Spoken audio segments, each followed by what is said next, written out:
वाले अभी मुझे यहाँ पे रोड में गाड़ी रुक रहा है। देखिए और लीजिए, देखिए এনএইচ কর্তৃপক্ষের লোক এখানে 7 দিন ধরে জল পাচ্ছে না, সেই খবর করতে আসার জন্য সাংবাদিককে হেনস্থা করা হচ্ছে।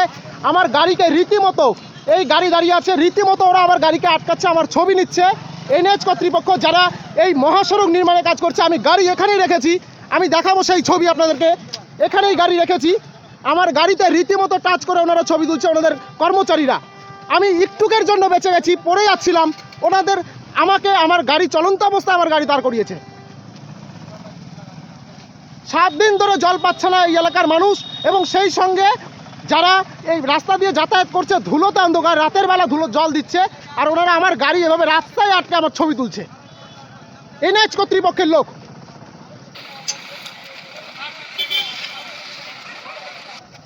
আলিপুরদুয়ার জেলা প্রশাসনকে বলবো এই ছবিটা দেখার জন্য। এইভাবে একজন সাংবাদিককে ডিউটি অবস্থায় এনএইচ কর্তৃপক্ষের লোক এভাবে রাস্তায় দাঁড় করিয়েছে, এবং রীতিমতো আমার গাড়িতে চলন্ত গাড়ি আটকে দিয়েছে ওরা।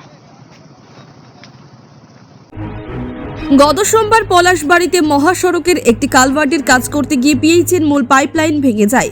সেদিন থেকে পলাশবাড়ি এলাকায় কয়েক হাজার মানুষ পানীয় জল পাচ্ছেন না। শুক্রবার ওই কালভার্টের কাজ করতে আসেন কয়েকজন শ্রমিক। স্থানীয়রা দাবি করেন আগের জলের পাইপ ঠিক করতে হবে, তারপর কালভার্টের কাজ করতে হবে। এভাবে স্থানীয়দের বাধায় দিনভর কাজ বন্ধ থাকে। মহাসড়কের নির্মাণকারী সংস্থার প্রতিনিধিরা এলাকায় আসলে স্থানীয়রা ক্ষোভ বিক্ষোভ দেখান। সেই খবর সংগ্রহ করতে যান সাংবাদিকরা। তিনি যখন মহাসড়কের প্রতিনিধিদের বাইট নিতে যান, তখন তাদের ক্যামেরায় ধাক্কা মারা হয়। তারপর সেখান থেকে বাইকে করে ফেরার পথে কোম্পানির প্রতিনিধিরা বলেন, ওকে ধরো। এটা শুনে শ্রমিকরা দৌড়ে এসে তাদের চলন্ত বাইককে ধাক্কা দেন, তার পায়ে চোট লাগে। পরিস্থিতি আরো উত্তেজিত হয়ে পড়ে। তখন কোম্পানির প্রতিনিধিরা শনিবারের মধ্যে জলের পাইপ ঠিক করার আশ্বাস দেন। Bureau report, news capsule. কি বলবেন? এই যে এতদিন থেকে জল নেই, ধুলো, কি বলবেন?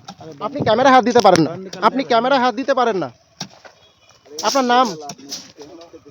আপনার নাম? नाम वाम क्या है?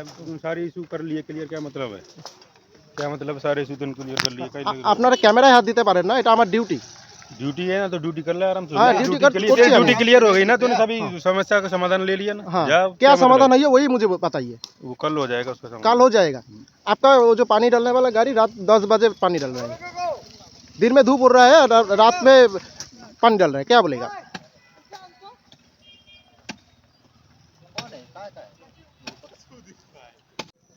আজকে পলাশবাড়ি এলাকায় আলিপুরদুয়ার 1 নং ব্লকের সেখানে এই সলসলাবাড়ি থেকে ফালাকাটার যে নির্মীয়মান মহাসড়ক, সেই মহাসড়কে ধুলোর কারণে সেই মানুষজন রীতিমতো অতিষ্ঠ হয়ে উঠেছে, এবং সেই সঙ্গে এই কাজ করতে গিয়ে বিভিন্ন জায়গায় পিএইচির পাইপ ফেটে আছে। এ ধরনের একাধিক অভিযোগ নিয়ে সন্ধে 6টা নাগাদ ওখানকার স্থানীয়রা পলাশবাড়ির তারা ওই এনএইচের যে ঠিকাদার সংস্থা যারা আছে তাদেরকে ঘিরে বিক্ষোভ দেখাতে শুরু করে। আমি সেখানে খবর করতে যাই।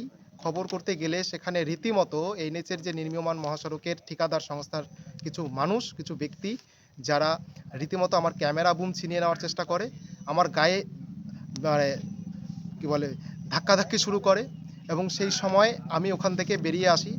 আমি ওনাকে জিজ্ঞেস করি, আমার পরিচয় দিই যে আমি রিপোর্টার, তাহলে আপনি ভিডিও করতে পারেন না এভাবে। একাধিক ওনাদের কাছ থেকে আমাদের এই বিষয়গুলো শুনতে হয় আমাকে, এবং ওখানে আমাকে শারীরিকভাবে হেনস্থা করে। আমি ওখান থেকে বেরিয়ে আমার বাইক নিয়ে আমি রাস্তা ধরে আমি বাড়ি ফেরার জন্য রেডি হয়েছি। সেই সময় পেছন থেকে ঠিকাদারের কিছু যারা ওখানে দায়িত্বপ্রাপ্ত যারা ছিল, তারা তাদের লেবারদেরকে ইশারা দেয়, এবং ওখান থেকে বলতে থাকে যে ধরো ধরো। এই করে আমার রানিং অবস্থায় আমার গাড়ি টেনে রীতিমতো রাস্তায় ফেলে দেয়। সামনে ডাম্পার ছিল, আমি কোনো রকমে বেঁচেছি ওখান থেকে, এবং সেখানে রাস্তায় পড়ে গেছি। সেই পড়ে যাওয়ার মুহূর্তে আমার ফটো ভিডিও করতে শুরু করে, আমাকে লাথি দেওয়া শুরু করে, এবং রীতিমতো রাস্তায় জ্যাম শুরু হয়ে যায়। এই অবস্থায় আমি ওখান থেকে যখন চিৎকার করি, ওখানকার যারা বিক্ষোভ দেখাচ্ছিলেন তারা সরে গেছে, তারা আবার আসে। তারা যখন আসে সেই সময় তাদের ওই স্থানীয়রা যখন রেগে যায়, তারপরে ওরা ওখান থেকে পালিয়ে যায়, এবং পালিয়ে যাওয়ার পরে আমাকে ওখান থেকে স্থানীয়রাই হাসপাতালে নিয়ে যায়। আমি হাসপাতালে চিকিৎসাধীন ছিলাম। এখন সোনাপুরে আমি এই বিষয়টা নিয়ে এফআইআর করলাম। এখানে প্রশ্নটা সত্যি যে আমরা সাংবাদিকরা সাধারণ মানুষের খবর করতে যাই, বিভিন্ন সমস্যা তুলে ধরি এবং সেগুলো সমস্যার সমাধান হয়, কিন্তু বারবার এভাবে সাংবাদিকরা কেন নিগ্রহ হবে, কেন তাদের হেনস্থার শিকার হবে? আজকে আমি এই খবরগুলো আমাদের সহকর্মীরা হেনস্থা হয়েছে খবর করেছি, আজকে আমি হেনস্থার শিকার। ফোরলেনের কাজ চলছিল, হুম ওরা কাজ করতে গিয়ে মানে মেন জলের যে মেন পাইপটা আর কি হুম ওরা জেসিবিতে উড়ায় দেয়, ভেঙে দেয়। আচ্ছা যথারীতি ভাবলে জলের সমস্যা এখানে হয়ে গেল। হুম হসপিটাল, স্কুল, তারপর হচ্ছে তার পোস্ট অফিস, প্রচুর বাচ্চা কাচ্চা জলের অভাব হয়ে যাচ্ছে, ঠিক আছে।